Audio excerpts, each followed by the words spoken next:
So as I say, look, yes, I'm crowing and I'm boasting. Yes, I am. It's part of my nature because I was bullied as a child, so I'm getting even. I love all these stories about bullying. Hello, that's called childhood. What world do these people live in? Never went to a schoolyard where people pushed you around? I was on the small side. I got plenty of pushed around. But I learned how to push back, schmuck, or how to avoid getting pushed. You know, I learned how to align myself with bigger guys if I needed to in order to not get pushed around so much. And then I eventually learned how to walk on my own legs and follow my own drummer. What's the big deal if you get pushed around? You get ridiculed for a name. You get ridiculed for a religion. You get ridiculed for your hair if you're a kid. You get ridiculed if you're small. You get ridiculed if you're fat. You get ridiculed if you're old. You get ridiculed if you're young. That's society, moron. Everything they're trying to do, these liberal psychos, everything they want to rule out of society, that's normal. That's average. Who said bullying is good? Nobody. I'm not arguing for bullying. What are you going to do? Outlaw childhood? In England, they've arrested like 3% of the children's population under 5 for having made racist remarks about Muslims. You hear this? You hear those lunatics? Those panty waists that run that psycho government? Churchill's rolling over in his grave from who inherited that country. So, 7 cars he took.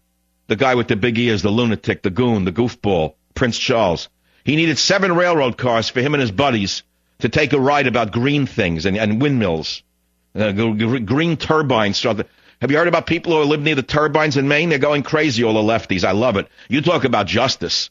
All the schmucks from New York who bought properties in Vermont and Maine to get away from the other people like themselves in New York who they hated. The very people who acted like them, they ran from. So they went up to Vermont and polluted the nation of Vermont by electing a communist. Then some of them hated the people in Vermont, so they moved to Maine to get away from the people they fled from in Vermont, who they were fleeing from in New York. So I'll really show them I'll move away. I'll move to Vermont. I'll move to Maine. They go to Maine now, and they're all greens. They're into green. They hate carbon all of a sudden. I mean, they grew up on carbon dioxide water called seltzer. They sat around the table. The father or the uncle was a commie from the ILGWU who lectured them about how evil America was, how the Union was and no good and carbon's evil. Now all of a sudden they're drinking carbon their entire childhood, so they have a carbon overdose from the seltzer, so they're anti-carbon. They don't even know what carbon is. It's the structural element of every living thing on the earth, but you tell carbon's no good. Morons! I mean, scientific morons. It's the building block of all life on earth is carbon. But you ask the average illiterate moron liberal, carbon dioxide's ruining the planet. So the schmucks move to Vermont and they go into green technology. They want green, everything green. green, grow. All right, so the green shysters come up with wind turbines, which they put on hills and in bays and in tidal areas with their surges and winds. And guess what? All night long, they hear the wind turbine. Every time a breeze comes on, the wind turbine clicks on, whoo, and wakes up the New York liberal who fled to Vermont and Maine to get away from the pollution and the noise. So now it's kicking them in the behind because the wind turbine is disturbing their soliloquy. You hear this? It's unbelievable. God sees the truth but waits. If you live long enough, you get to actually have satisfaction in watching it all, how it all emerges. It's unbelievable. You heard about Not in My Backyard. Well, this is directly how Not in My Backyard. All of the green turbine people, now they're complaining now about wind turbines are disturbing them in Maine. You hear this? Houston, Texas.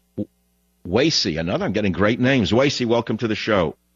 Hi. I went to Barnes & Noble to pick up your book, and when I asked for it, the lady kind of gave me a weird look, and she was the typical, exactly how you described it, colored hair, piercings, all of that fun stuff. And, why do they take jobs in bookstores? Why are they drawn to bookstores? I don't understand this. It's like they look like Madame Defarge to me. Yeah, it's a little scary. I had 7 copies on the table, and I said, do you have any more in the back? And she goes, well, why? I was like, well, I'm buying all of these. I go, I just want to make sure you have more that you can bring out. And I just wanted to clear the table just to see what she would do.